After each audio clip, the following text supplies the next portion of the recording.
that you are in a classroom that values curiosity, that values not just the question, but the act of questioning. How would you know that? If you were a learner, or you were a colleague, how would you know that you're walking into a classroom? Because when you go into a space, you know what they value. It is intrinsic and it's extra, or it's explicit and it's implicit. You know what's important when you go into something by how you feel, by what's displayed, by what's talked about, what's by reinforced. So value isn't just something that you see, it's also something you feel. How would you know that questions are valued, that curiosity is valued in a classroom? But it's something not only that they believe, but they want you to work on in that space. Because the kids are doing it all the time. Okay. So you would hear that in language.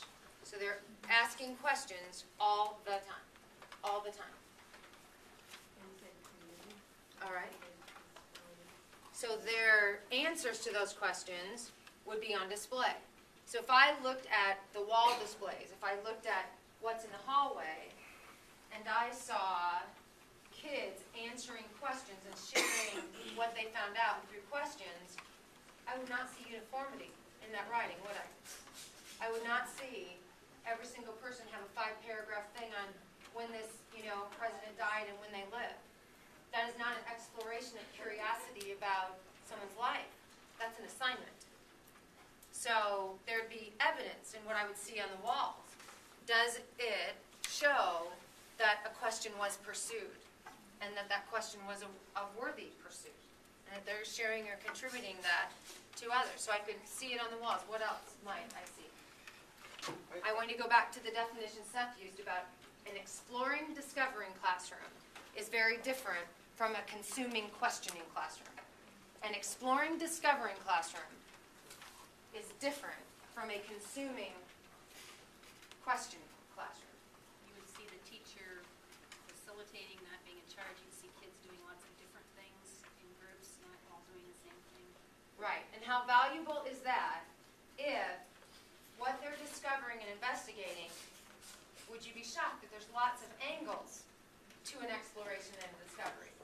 And so kids would be in charge of taking that angle or that element. You might still be looking at, plant growth or whatever, but there's different angles that need to be explored. So it's not everybody's doing the same thing on the same page and everybody's drawing a plant and labeling it with 4 things. What are you discovering and displaying and contributing about what you found out about that unit of study?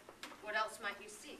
It's a lot of times the kind of questions, they shouldn't have one pat answer to them. A question should invoke another question, and that this kind of excitement that comes along with it, so that you'd have 4 or 5 different answers. I'm so glad you said that word, excitement, because that's the hallmark of not only a curious classroom, but of curious people. When you are around really happy, excited people around their work, they are asking questions all the time. They're learning all the time. And I think we forget how important it is to be a part of a community of excited learners. And people that are exploring and discovering are almost always what? Happy, excited, and engaged. Because discovery leads to new insight. Discovery leads to new perspective. That's huge. Yeah. And you're going to hear someone giving an answer and justifying it. Right. This is what I found, and it might be in conflict with what we learned, but here's what and that's accepted. So if a new discovery is there, that it has to be in an environment where that's accepted. What else might you see? Even physically, what might you see?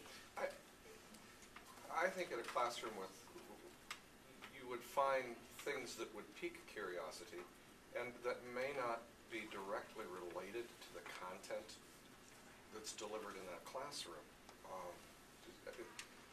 Maybe it's just because of my desk, but I would also like to think that things wouldn't just be absolute tidy, neat, and orderly, but there's a little bit of sort of chaos to the atmosphere that sort of invites, well, why is that here, and what does that make you think about? And You said two really important What's that awful things. smell? You say a lot of important things, but really, that's a foundational question. Well, and it shows Are the there- teacher has curiosity too. I mean, I think, Three things, Carl. My God, you gotta stop being so smart. I can't keep up with you. But I can be really, stupid if you want. but seriously, if you walk into a classroom, is there something that is worth being curious about?